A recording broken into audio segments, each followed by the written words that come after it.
Hey guys, welcome back to the channel. I'm out here at Winthrop today for the first time. I'm here pretty early. I already played a round at Hornet's Nest. I'm playing the Carolina Clash this weekend. So if I only throw it 500 feet today, don't be too upset because I've already played a round today. But I'm out here checking out the course. I'm gonna give you guys my first thoughts out here. Already on hole 1, we're back to original hole 1 and hole 2 versus the arena holes. So that's going to be a cool change to go back to some historic events out here. So I'm going to just kind of take you guys through the round, take you guys through some of my shots, take you guys through what I'm kind of thinking. Thank you guys for joining. Let's see how it goes.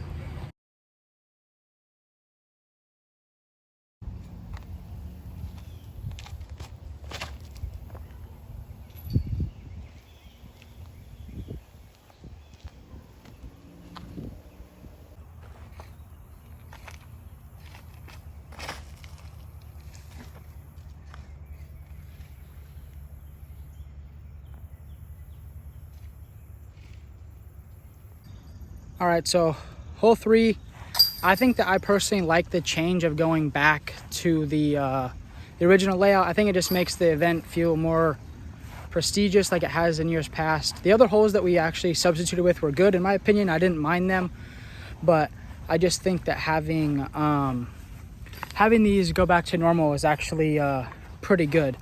So my first shot there, I tried to throw Luna, just hyzered out of bounds.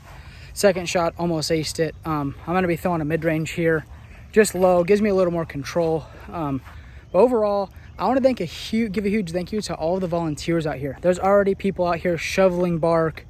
The line, the whole course, I mean, as you can see here, is already all set up. The pins are in. Very few times you get to come to a tournament 2 weeks early and have it be fully set up how it's going to be for the tournament. So big thank you to Innova and Jonathan Poole and everybody who makes this event happen, whether you're spotting, pushing bark, lining the lines, having ideas, anything like that. I want to give a big thank you to all of the crew that makes this event happen, because it's obvious that this is one of the premier events and it's obvious that this event is set up 2 weeks early. So thank you guys for that. Let's check out the rest of the course.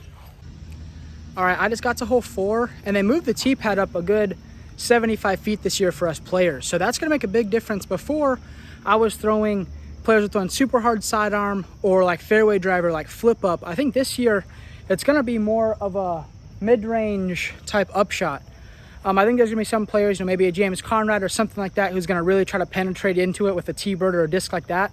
But I think for the most part, this is going to give most of us players an ability to just throw a nice smooth shot that's going to go right through the gap. And not have to force it. That extra 75 feet on this hole is going to make a huge difference. So I'm going to try to take you guys through this hole, my drive, my upshot, my putt, see if we can't get a birdie here with the new change. Overall, though, I'm really digging the course so far.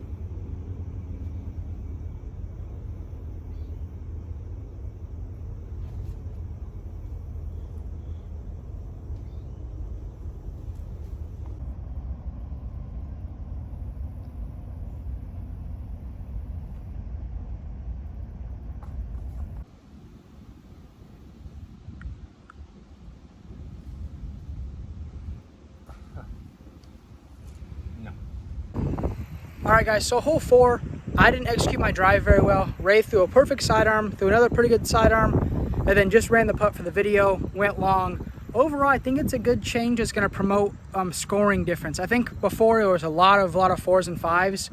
Now I think we're going to see 3s, 4s, and 5s, and there's going to be more birdies. It's going to be a little bit better of a separator. Now with that hole being a little farther up, it's going to give more people a chance to score, but also you could still get in trouble. I mean, I only got a par. Ray would have got a 5 actually if he ran that putt. Overall, I think it's going to be a good change. Here we are on hole 5. It's a little bit of a headwind, but we're playing from the top again, not over there on the dock. Overall, this is going to be probably one of the best years for the championship overall. I'm loving the course so far. Let's check out how hole 5 is playing.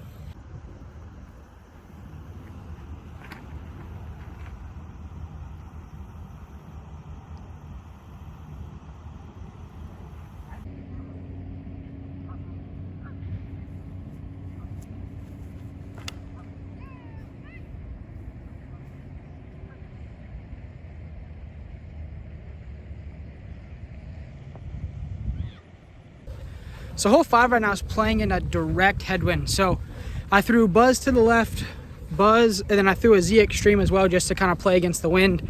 And then as you saw there, I threw my shot over the trees and no wind. That's a literal, 20-foot putt. Today I have a 70-foot layup, which is still a par. So if we can get pars out here on these courses, we're gonna be super happy. Not the whole round, but if we can get a par instead of bogey, double bogey, especially on a hole like this, hole 5, that probably is gonna play over par for the tournament.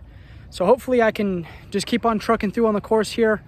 All I know is that hole 5 from that top tee pad in that ripping headwind is gonna play pretty tough. In years prior, if I remember right, it's not the most windy event, so I'm not too worried about it. But I do know if it's windy like this in the tournament, I'm gonna be playing for 5. So hole 6 and 7, 2 par 3s coming up. I'll try to show you guys some moves there.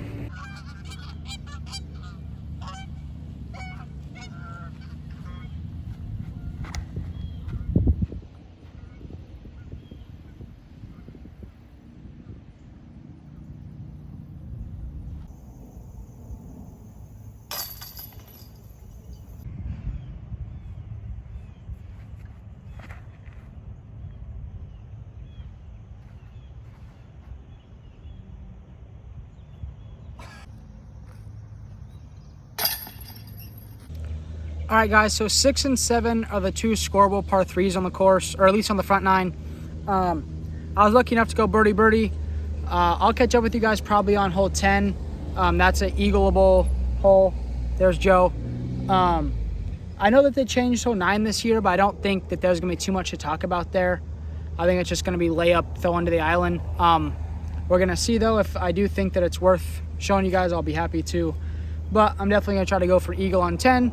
Show you guys that 888 holes like that. So stay tuned, there's gonna be more shots coming.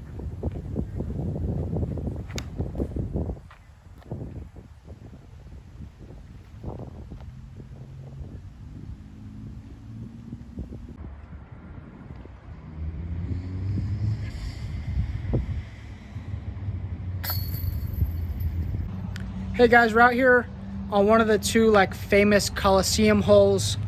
Hole 10, missed the eagle putt, still was able to get the birdie. So that's cool when you could miss a putt and still get a bird. The next hole is actually playing pretty tough this year. I'm having a dilemma on whether I should lay up and then go for it, or go for it and then have a putter up shot into the green. Either way, it's beautiful out here. The grass is mowed. It's nice weather outside. Obviously, I'm wearing a beanie, not burning up. Overall, just a great first day out here. I'm going to show you guys a few more shots. I'm thinking about laying up on 17 this year, so stay tuned for that. Thank you guys for watching. Hopefully you're enjoying this video. Comment down below if you want me to do more stuff like this, other courses on tour next year, even the rest of this year. Thank you guys for watching. Let's keep it going.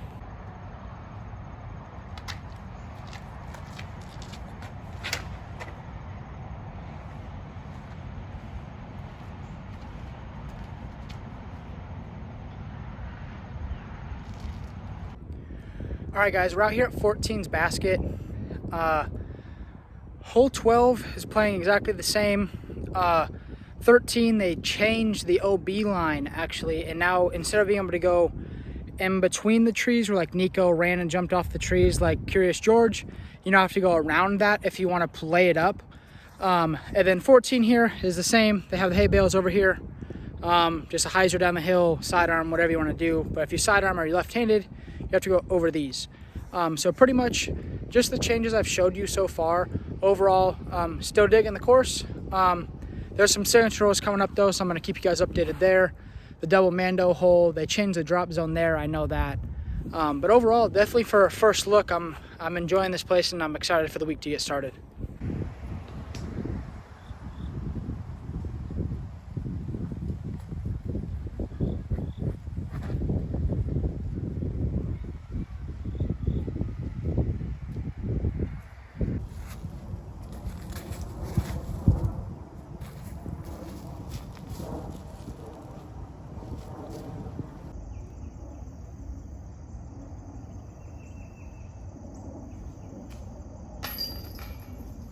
Just don't hit me in the head. So as I mentioned, these guys are out here really busting their butts for all of us playing the tournament. What do you guys think of these?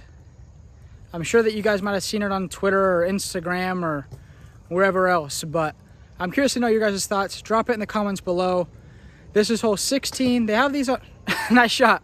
They have these on a few other holes, but I don't personally mind them. I think that it, obviously makes the putt a little harder. But what do you guys think about two? What do you guys think about these mozzarella sticks, whatever you want to call them, kind of out here on the green? And they are only, 4 or 5 feet from the basket. So I'm just curious. Drop your comment down below. Let me know what you think.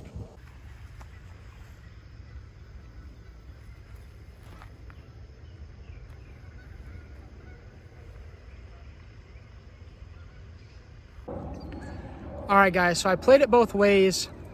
I think that the layup might actually be, if I throw a side arm in here and it's in this left pin here and I play it safe, I'm not getting a birdie anyways.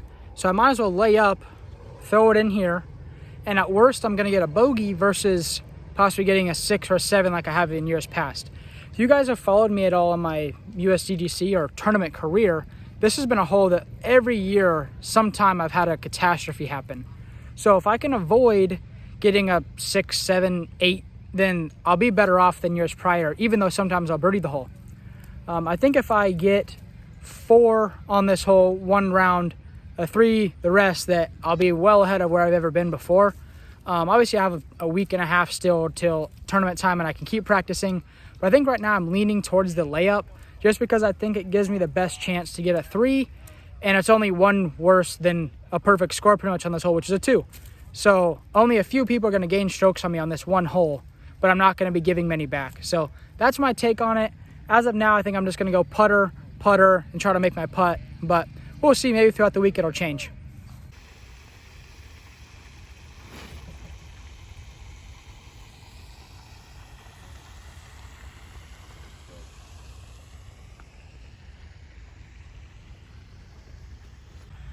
All right, guys, so that was the 18 at Winthrop. My first look, first pass for 2020. Overall, the course looks great. A few changes to the layout, a few changes to my game plan. Overall, we all know it's going to be a grind. You could shoot 16 down 1 round, even part of the next round. You could shoot 3 down every round. You never know what can happen out here. Overall, I'm just excited to get out here and be competing. I want to thank Bushnell for hooking me up with the Sport 850. That thing in feet is really helping me out here, get some distances, even tell my buddies what they're at, how far to this tree, how far to here. Overall, really just loving everything that's going on in the sport right now with the game, the payouts, the events, bigger companies getting into it. So I just want to thank everybody who's helped grow disc golf in any way, all the volunteers at every tournament, the spotters at every tournament. If you're interested, go check out my brand, Gibson Industries. Link is in the bio. Check out my Instagram, Drew_Gibson. Thank you guys so much for tuning in. Comment down below if you want me to do more videos like this. Thank you. I'll see you guys in the next one.